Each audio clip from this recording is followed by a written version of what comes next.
And what is going on, everybody? Man, the Jaguars always finding new ways to lose, right? But with that said, I do want to give a shout out to BetUS for sponsoring this video and this channel this football season.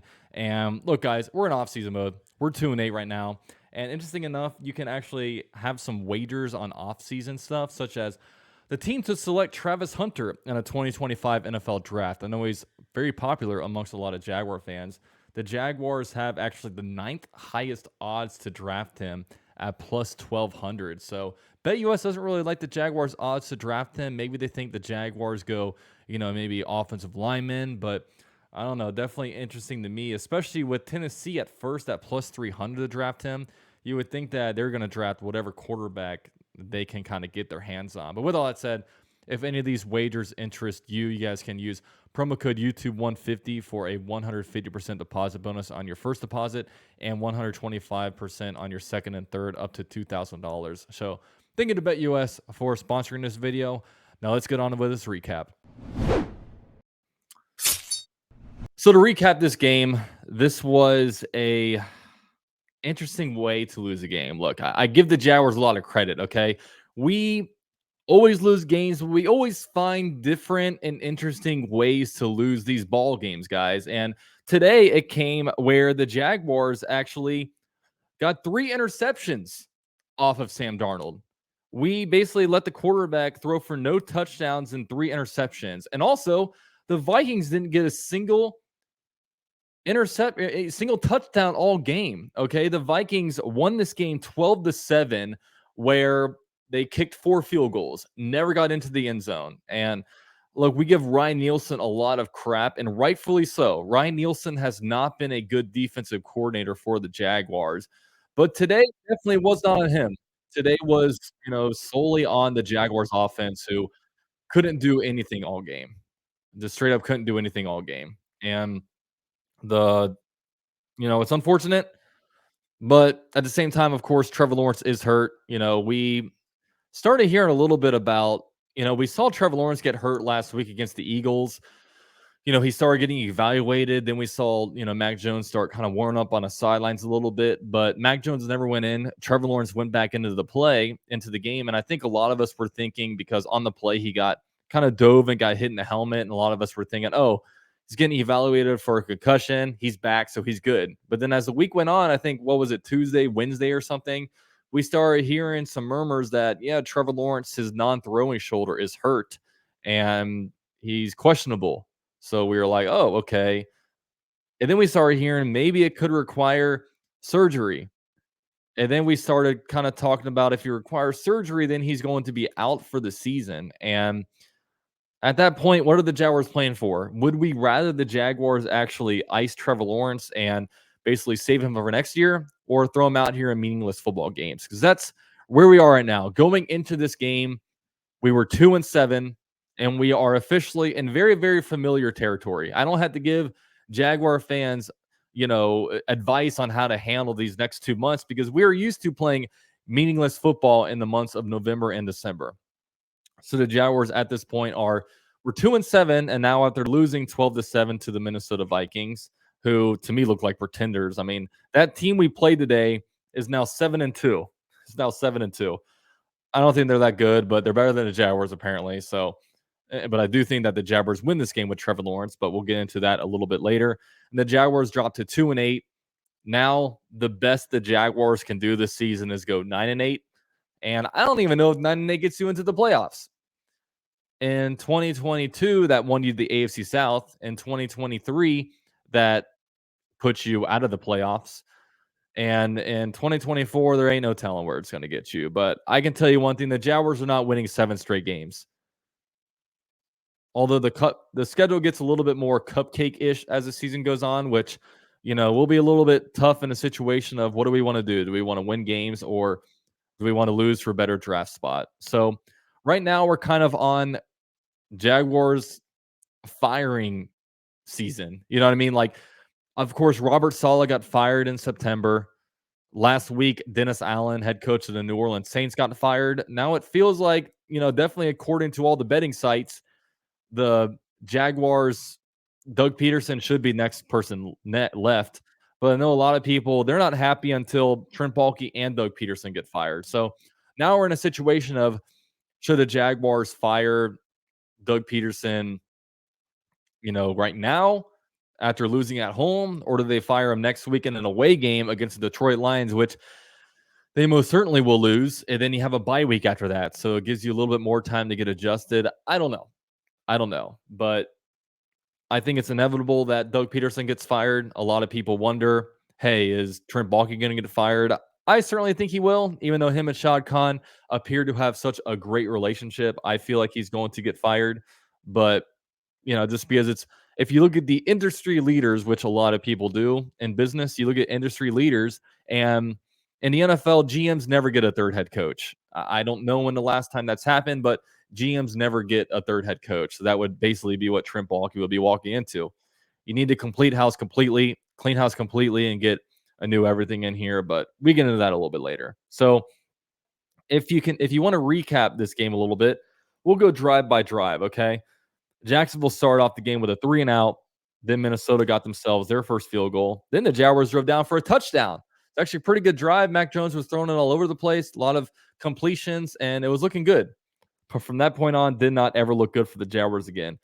Minnesota got themselves an interception, and Minnesota kept driving down the field, getting into scoring range, 25 to 30-yard line. Then Sam Darnold would throw a terrible interception. Sam Darnold, terrible game today. Terrible game today. And then after the interception, the Jaguars went 3-and-out. Then Minnesota threw another interception. Then Jaguars punted. Minnesota punted.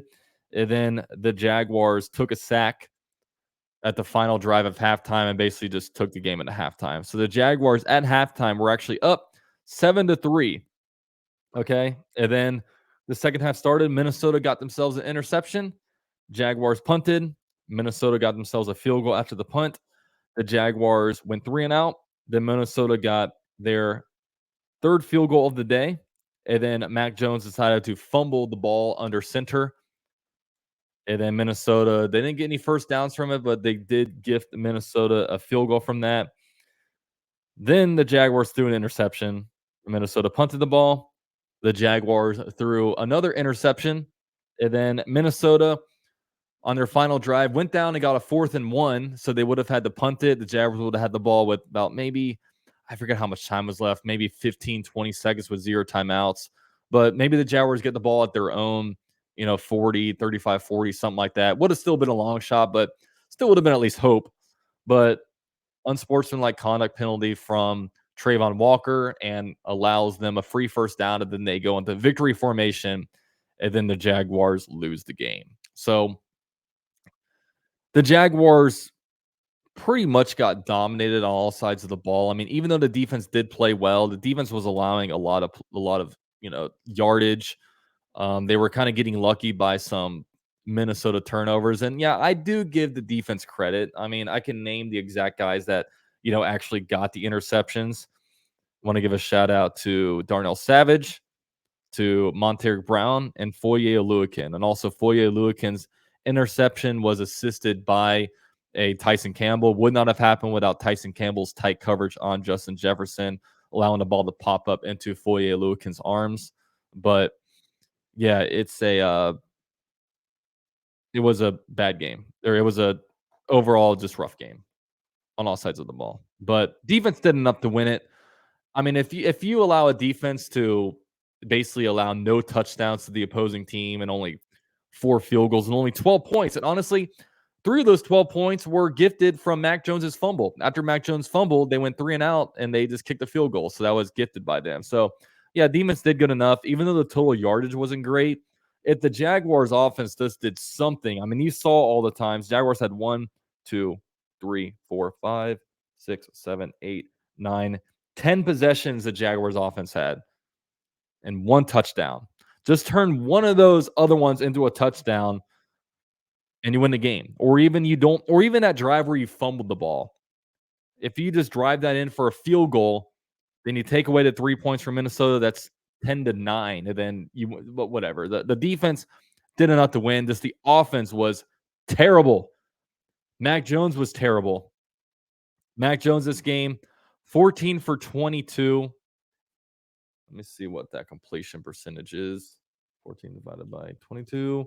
That's 64% completion percentage. So not bad on the completion percentage category, but 111 yards passing, zero touchdowns, two interceptions. Also had a fumble and three sacks for 24 yards. So yeah, three turnovers for Mac Jones. And this, a lot of people, a lot of Trevor Lawrence haters were waiting for, oh, Mac Jones is going to play better. It's going to prove that Trevor Lawrence isn't that guy. Mac Jones has showed that. Look, the only good thing feels like that's going for our offense right now is Trevor Lawrence. Like last week in Philly, he was the only guy that really elevated this offense. This offense without Trevor Lawrence is just pretty bad. And the game plan was also very confusing.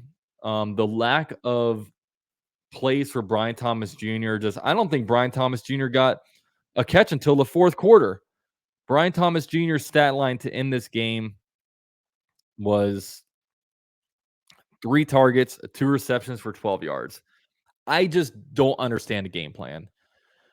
We have such a bad record. We're 2-8 right now. Just throw it up. Let's say, hey, throw it up there. See what you do. F it. Just throw the ball up. See if Brian Thomas Jr. can make a play on it.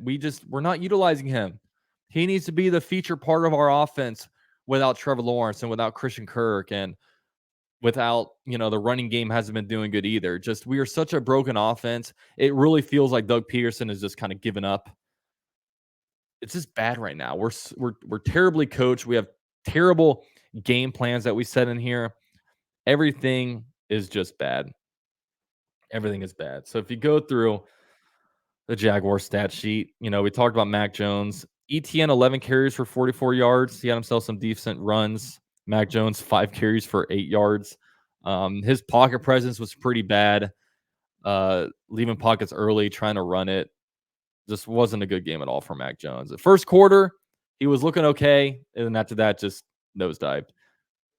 Tank Bigsby 2 carries for 4 yards. Not a lot of Tank Bigsby work. He left the game with an injury early on, but did come back. But yeah, with ETN back, it seems like I don't know. Bigsby's just. I mean, what is this? 13 total carries for running backs, which is also an issue. I don't know, man. That's just on these one possession games, man. Like I might try to pound the ball a little bit more, but whatever. Ingram, leading receiver, 6 receptions for 40 yards. Britton Strange, 2 receptions, 25 yards. Gabe Davis, 1 reception, 19 yards. Going into this fourth quarter, the only wide receiver with a catch was Gabe Davis, who had 1 catch for 19 yards, and that was in the first quarter. Other than that, it was all tight ends. Britton Strange like I said, Britton Strange, Luke Farrell. It's just bad, man. It was just really rough game to watch. And it's just funny because every week I come on here, we find different ways to lose. And this one was an interesting one where where Darnold throws 3 picks and you find a way to lose it. But I will say Mac Jones matched that. Mac Jones had himself 3 turnovers as well.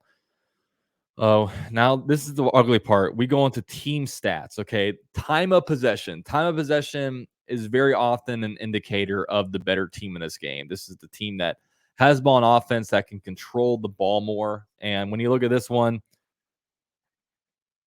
time of possession, Vikings had the ball 42 minutes, 19 seconds. The Jaguars had the ball 17 minutes, 41 seconds. That's pitiful. 28 first downs for the Vikings versus the Jaguars, 10 first downs. And third down's about the same. They were 5 for 14. We were 5 for 11. But yeah, and the time of possession, it's not even that bad on the defense. It's just the offense. So many 3 and outs. I swear half of their possessions seem to be 3 and outs.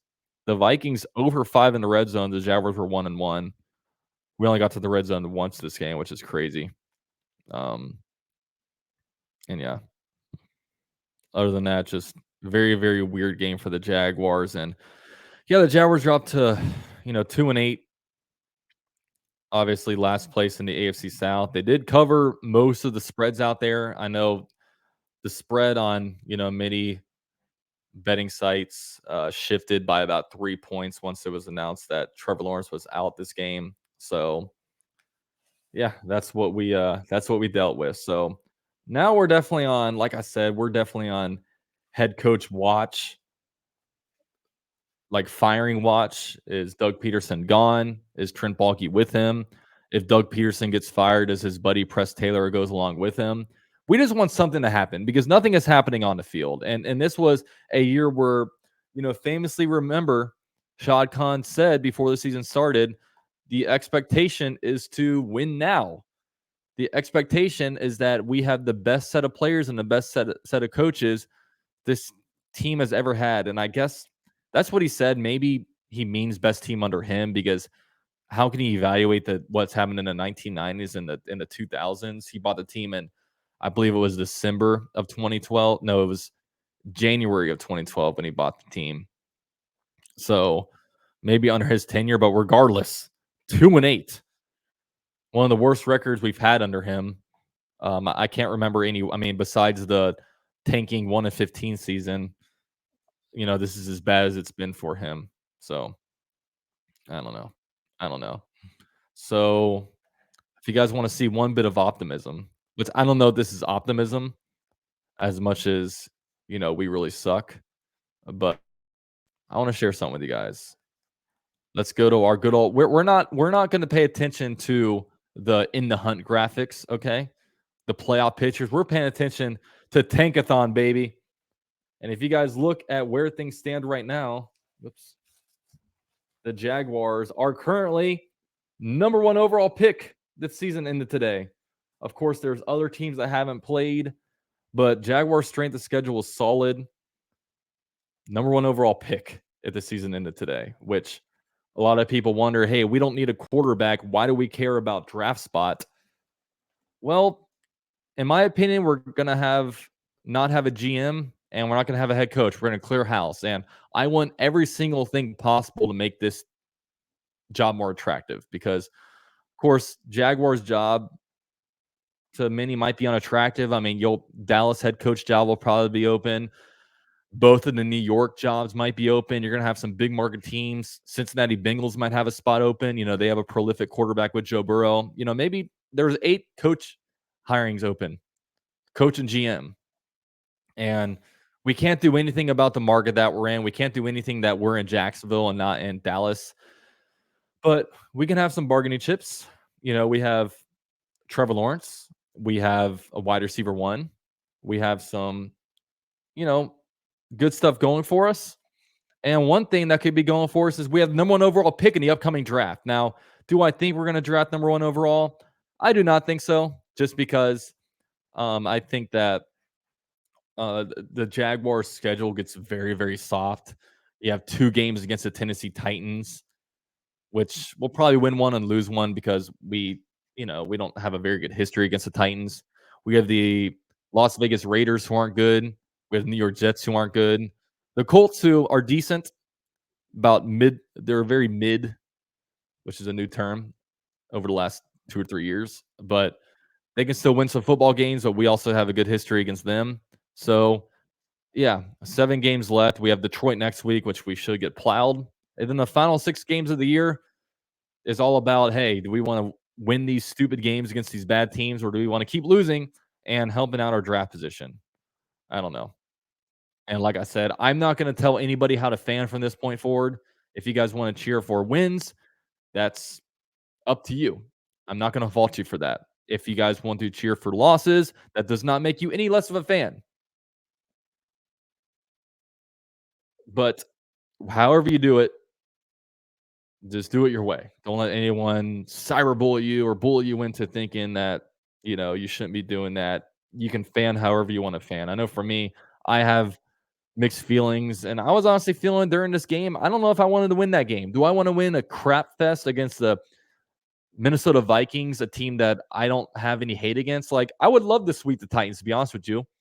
I would love to defeat the Texans at home, to be honest with you. We haven't beat them at home since 2017. I would love to beat our rivals, but winning a crap game against the Minnesota Vikings where you score like 1 touchdown, I don't know, man. With your backup quarterback, I don't mind winning games. That's not the kind of game that I would necessarily want to win to ruin our draft spot. But I don't know. It sucks that we're in this spot. I would love to just be able to be high passion at this point, but we're not that way. Right now, we're kind of in wait mode because we all know the inevitable. We all know we're not going to make the playoffs. The only question is we have two questions. When will we start firing people? And how high of a draft spot will we have? Those are the only two questions going on because I know a lot of Jaguar fans are pretty much in off-season mode. So now I want to go ahead and look at Twitter. You guys know I like to end off these recaps by looking at Twitter. So let me enlarge this so you guys can see. I think the Jaguars win this game with their starting quarterback. I tend to agree because Trevor Lawrence can't actually move the ball. Trevor Lawrence may have his struggles, but you can see today what the offense is without him. You know, Jaron Walker threw a punch. I don't want to look at that because copyright. Brian Thomas Jr. and the Jaguars offense, pretty much. Pretty much. I just can never understand why you don't give him the ball more. Jaguars just took the dumbest penalty I've ever seen. Game-ending personal foul. You got to be kidding me. Yep. Dumbest play of the year. Former Jags first overall pick punched a Vikings player after stopping them on third. So instead of getting the ball back, Minnesota got an automatic first down, which that was very bad. But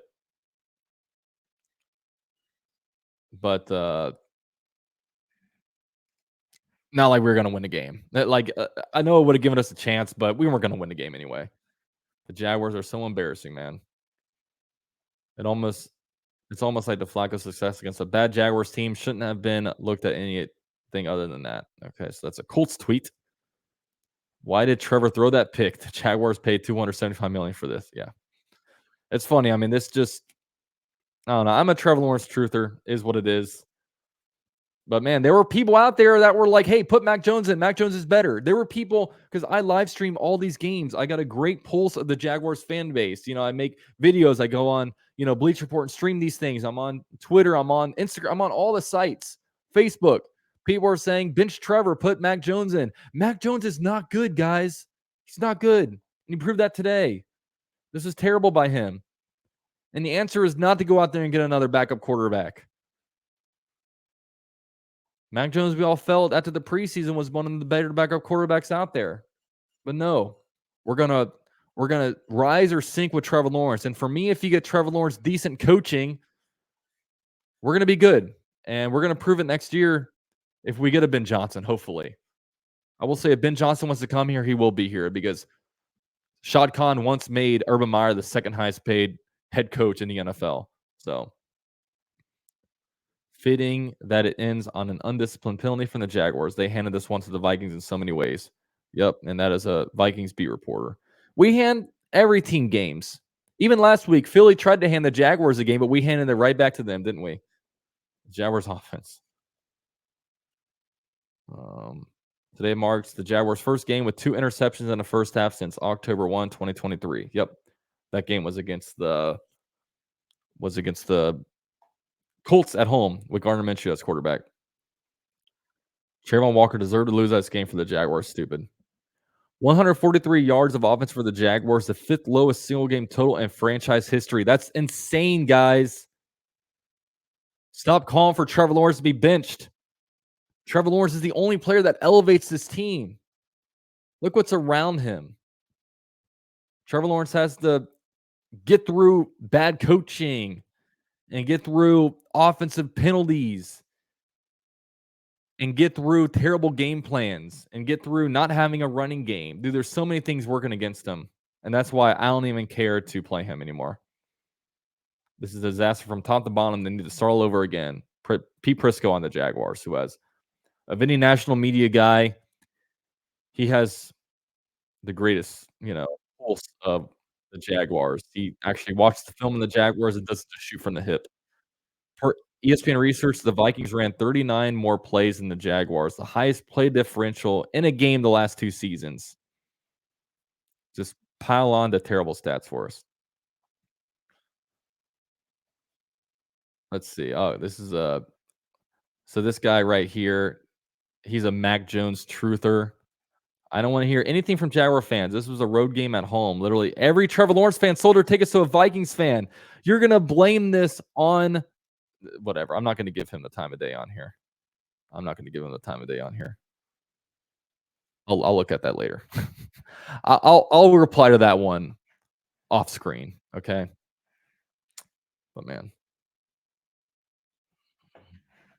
I'm gonna stop sharing screen and go ahead and give some final thoughts. So yeah, Jaguars lose this one 12-7. If we look ahead at the schedule, of course, now it's all about just getting through it. It's all about getting through it. The Jaguars are 2-8, 7 games left on a season.